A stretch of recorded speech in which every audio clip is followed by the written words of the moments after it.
আমরা বলছি যে কোন ব্যক্তির পরিবর্তনের মধ্য দিয়ে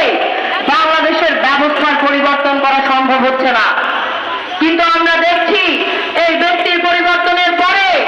এখন যে নতুন বাংলাদেশ নির্মাণের আলোচনা, সেই আলোচনাকে আমরা সর্বাধিক গুরুত্বপূর্ণ আলোচনা মনে করছি এবং সেই লক্ষ্যে আজকে একটি বৈষম্যহীন বাংলাদেশ কিভাবে রূপান্তর করা যায় এবং এই বাংলাদেশকে একটা গণতান্ত্রিক বাংলাদেশে রূপান্তরের যাত্রার পথ কি হতে পারে, সেই লক্ষ্যে আজকের এই গণসংলাপ, যার মধ্য দিয়ে আমরা এই সময়ের যে রাজনৈতিক বন্দোবস্ত তার উল্লেখ করতে চাই। আমরা বলছি যে গত 15 বছর যাবৎ নয়, শুধুমাত্র গত 53 বছর যাবৎ